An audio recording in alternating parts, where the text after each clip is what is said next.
Vamos a tener ahora una charla especial, va a durar 20 minutos, el doble de lo habitual, pero es que bueno, es Exscientia y sabemos que también es especial. Y, por ejemplo, voy a hacer una pequeña presentación, que ya la hemos hablado de Exscientia y yo, y os voy a recordar, por ejemplo, a los que no lo sabéis, que el año pasado Exscientia se rompió una pierna, etcétera. No sé, a quién se le ocurre con su edad ponerse a hacer lo que hizo.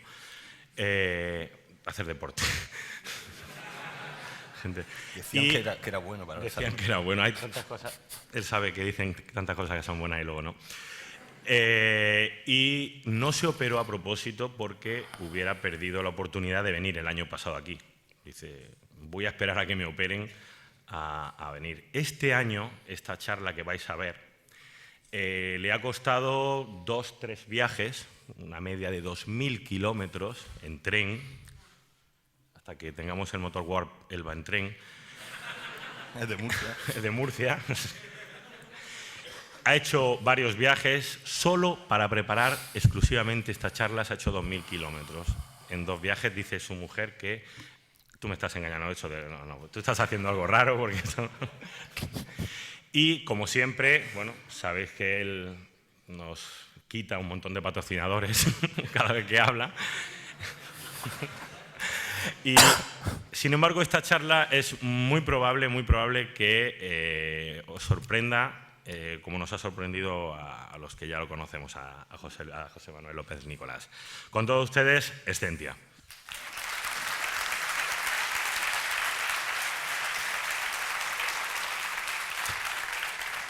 Gracias. Miren, hoy les voy a contar una historia, o realmente muchas historias en una sola historia. Hace 20 años, dentro de unos días se cumplirán exactamente 20 años desde que recibí esta carta del Ministerio de Educación y Ciencia, porque entonces la ciencia sí que merecía un ministerio. Esa carta no era más ni menos que una credencial de becario de investigación. Y esa credencial, que se ha convertido en el santo grial para los jóvenes investigadores, desgraciadamente hoy en día, me iba a permitir realizar la tesis doctoral en los siguientes 4 años. Uno de los objetivos de esa tesis doctoral era diseñar una nueva línea de alimentos funcionales, concretamente productos dietéticos bajos en colesterol. Mi objetivo en esa investigación era diseñar una metodología que sirviera para extraer el colesterol de este tipo de alimentos, concretamente del huevo. Para ello utilicé esta serie de moléculas.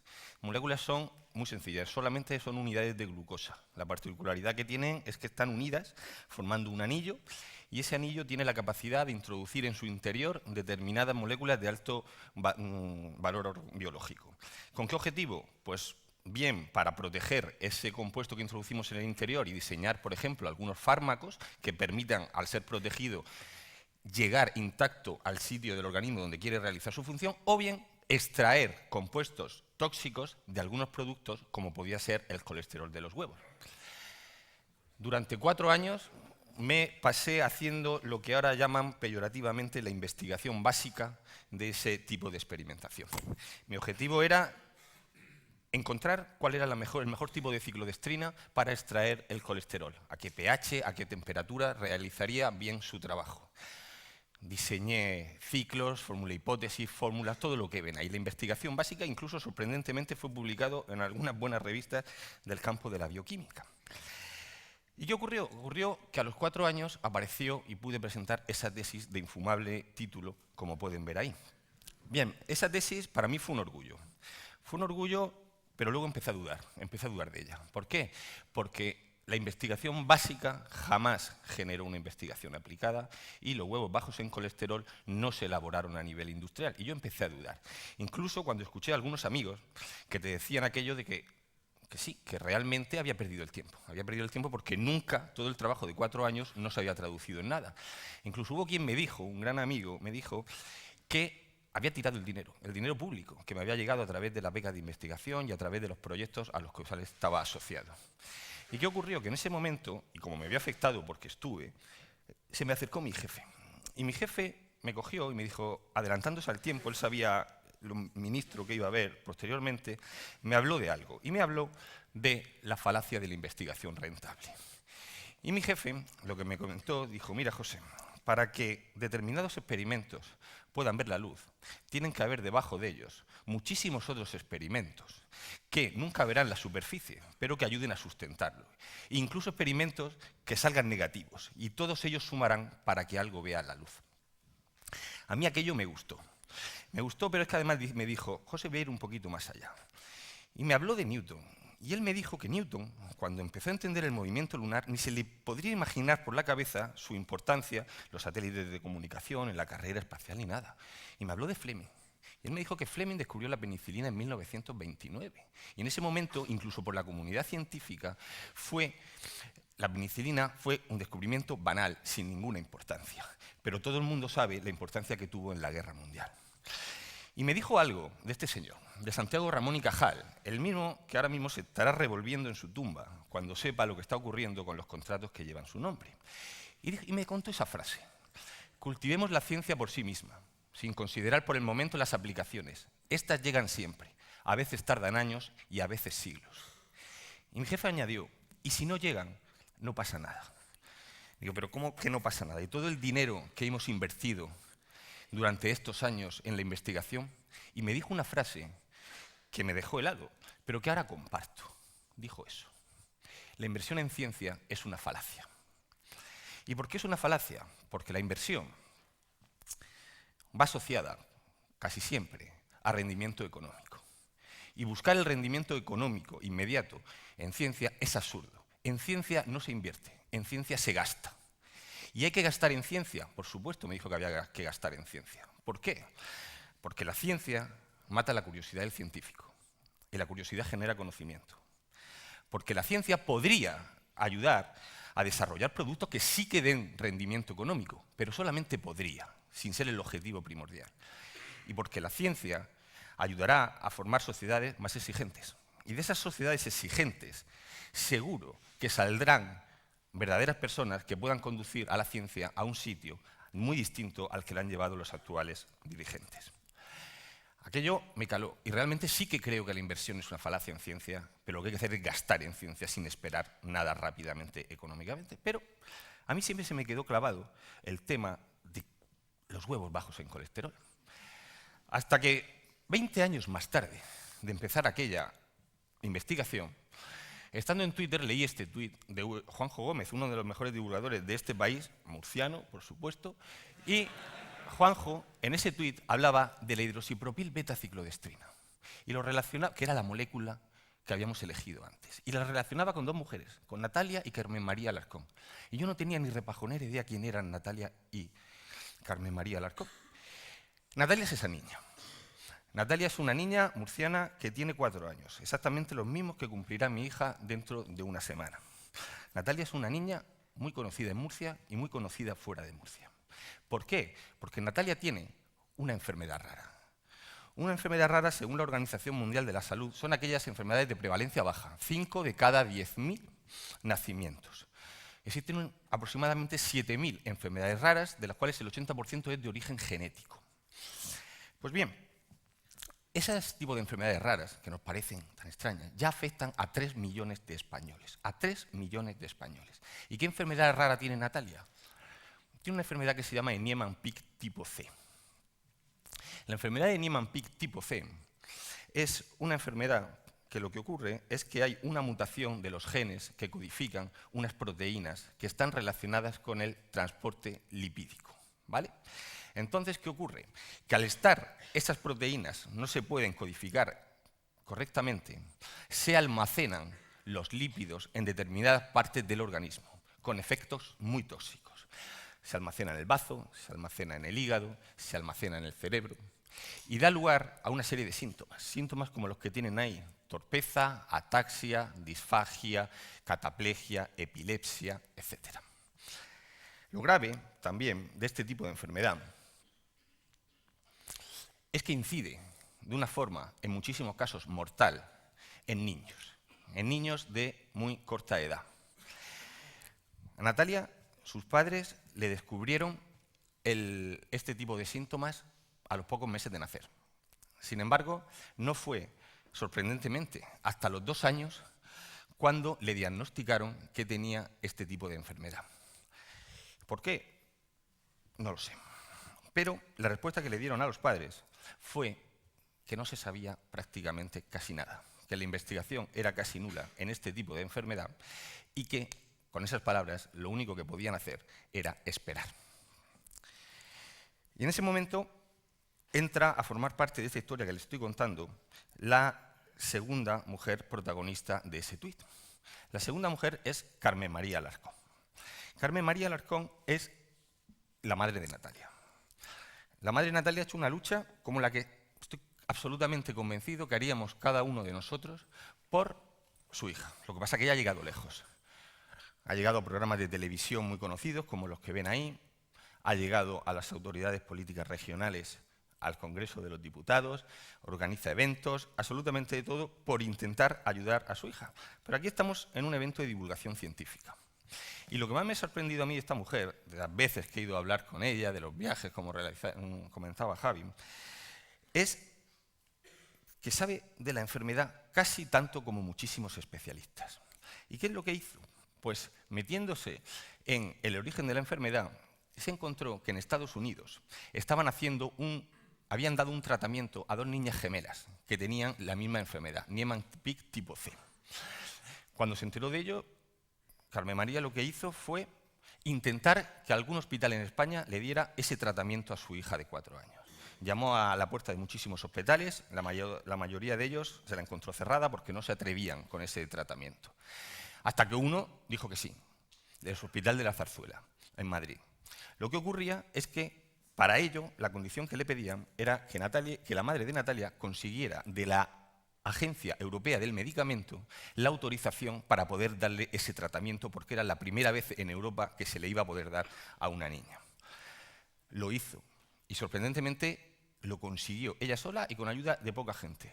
La Zarzuela cumplió y elaboraron una serie de protocolos para llevarlos a la Agencia Española de Medicamentos y Productos Sanitarios. Dio el permiso para el uso de un tratamiento farmacológico como medicamento compasivo y empezó el tratamiento. Bien, ¿qué tratamiento es el que estoy hablando? El tratamiento que estoy hablando lo tienen ahí. La Agencia Europea de Medicamentos autorizó el tratamiento para la enfermedad de Niemann-Pick tipo C con hidroxipropil beta-ciclodestrina. Esa hidroxipropil beta-ciclodestrina es la que ustedes están pensando. Es ese producto que tienen ahí, exactamente el mismo que hace 20 años se seleccionó como la ciclodestrina óptima para extraer el colesterol de los huevos y que jamás llegó a aplicarse. Y ahora lo que están haciendo es introducir la ciclodestrina intracatecalmente en el cerebro de Natalia para extraer ese colesterol que estaba acumulando. Eso es lo que ocurre en el cerebro de Natalia. Y es exactamente lo mismo que ocurría en la yema del colesterol. Estamos hablando, en verde pueden ver una molécula de ciclodestrina. Lo que tiene encapsulado dentro es el colesterol. Al encapsularlo aumenta su solubilidad, por lo cual puede ser transportado y esa mutación genética que había antes empieza a solucionarse el problema. ¿Significa lo que le estoy diciendo que esta aplicación actual en esta enfermedad es consecuencia directa de aquellos trabajos de hace 20 años? No. Es consecuencia de ese trabajo y de muchísimos más trabajos realizados por científicos de muchísimas disciplinas. Han intervenido farmacéuticos, médicos, bioquímicos, biotecnólogos, químicos, biólogos, etc. Lo que me lleva a mí a las dos primeras conclusiones de la charla. La primera, que el trabajo multidisciplinar es absolutamente fundamental, y la segunda, incluso más importante, que por favor acabemos con la falacia de la investigación básica y de la investigación aplicada. Existe un solo tipo de investigación, buena o mala, pero es la que existe. Y separar ese binomio es absurdo cuando la investigación aplicada jamás podría originarse sin la investigación básica. Bien, problema solucionado. Veamos. Miren, yo no sé lo que ustedes hubieran hecho. Estoy seguro que lo mismo que yo. Yo cogí y dije, tenía la oportunidad de ir a primera línea de batalla a observar realmente lo que estaba ocurriendo con una molécula, que es la con la que llevo ligado 20 años, para un tratamiento que ni se me podía pasar por la cabeza cuando empecé a trabajar en ello y que estaba ayudando a una persona, a muchas personas, etc. Y sí, y me fui a primera línea de batalla y he realizado una serie de viajes, que es lo que comentaba Javier, lo llamé y dije que el primer sitio donde quería contar esta historia era aquí, en Newcastle. Allí me fui ¿a qué? A reunirme con el equipo médico que la estaba tratando. ¿Y qué es lo que me contaron? Me contaron que Natalia tiene que ir cada 15 días de Murcia a Madrid en un tren de ida y vuelta a que le inyecten en la cabeza lo que ustedes han visto. Afortunadamente se ha visto que no existe toxicidad o no ha aparecido toxicidad en ningún tipo de organismo, todo parece que va bien. ¿Y qué resultados se han obtenido? Pues lo primero fue frenar la caída de la enfermedad. Y la caída de la enfermedad se ha frenado. También se ha visto que ella tenía problemas de deglución de alimentos que se están solucionando, está comenzando a hablar, sus problemas auditivos se están solucionando, Natalia sigue postergada en una silla, cada vez va más erguida, disminuyen los episodios de cataplegia y por fin ha podido ser escolarizada. Alegría, sí. ¿Hemos acabado? Por supuesto que no. ¿Y ahora qué? ¿El objetivo cuál es? El objetivo es únicamente convertir este tipo de enfermedad en una enfermedad crónica. ¿Estamos lejos de eso? Sí. ¿Qué hay que hacer? Seguir investigando. Porque no se sabe lo que va a pasar ni el día de mañana. En Estados Unidos acaba de empezar el primer tratamiento clínico en niños en el 2013 que tienen este tipo de enfermedad. ¿Y en España qué hacemos? Pues en España hacemos cosas bastante curiosas.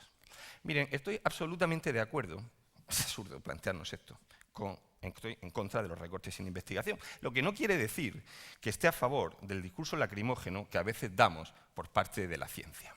Ahora bien, también los científicos debemos entonar un mea culpa en algunas cosas, porque sí, hay cosas que no las hemos hecho bien. Hemos despilfarrado dinero, hemos duplicado líneas de investigación, hemos duplicado material, infraestructura, personal. ¿Significa eso que no tienen que haber muchos grupos de investigación trabajando en lo mismo? Pues claro que deben haber, pero ojo, trabajando en colaboración y optimizando recursos. Y ustedes estarán pensando, bueno, si nos estaban hablando de investigación básica, de investigación aplicada, de la enfermedad rara, de este caso de la ciclodestrina, ¿por qué habla ahora mismo José de optimización? Porque si hay un sitio donde realmente se ha trabajado bien en España, colocándonos en la línea puntera en Europa, y donde la optimización ha desempeñado un papel fundamental, es en el campo de las enfermedades raras. No sé si conocen este centro, les puedo asegurar que no tengo la más mínima relación con él, ni lo he visitado nunca. Es el CIBERER. El CIBERER es el Centro de Investigación Biomédica en Red de Enfermedades Raras. Bien, ese centro coordina 60 grupos de investigación que se encuentran distribuidos por toda España, de universidades, del consejo, hospitales, etc. Relaciona casos, porque aunque sean 7.000 enfermedades raras, todas tienen un origen, o muchas de ellas muy parecido, manda material de uno a otro, un caso en Murcia, otro en Cádiz, otro en Lugo, otros en Europa, y lo ha convertido como uno de los centros punteros en enfermedades raras en este país y en todo el mundo. Bien, CIBERER se está desmantelando. Grupos de investigación empiezan a caerse, incluso hay personal que ya empieza a abandonar el CIBERER. ¿Eso qué está haciendo? Frenar la investigación en enfermedades raras, ir hacia atrás y encontrarnos situaciones realmente surrealistas como esa. Miren, estoy totalmente orgulloso de vivir en un país donde haya personas como esa, investigadora del Consejo, que tengan los santos cojones, y con perdón, de ir a un programa de televisión a conseguir dinero para investigar en enfermedades raras. Estoy totalmente orgulloso, pero también se me cae la cara de vergüenza de vivir en un país donde se tenga que ir a Atrapa a 1 millón a conseguir dinero para realizar este tipo de investigaciones. Miren, hace unas semanas, en otra sede de la UPV, un gran divulgador y amigo, Surso Mariño, me hizo una pregunta. Me dijo, José, ¿te ha merecido la pena de verdad el esfuerzo, los viajes a Madrid, el gasto, todo, para preparar la charla de Naucas? Y le dije, mira, Surso, te contestaré hoy aquí, en el Paraninf.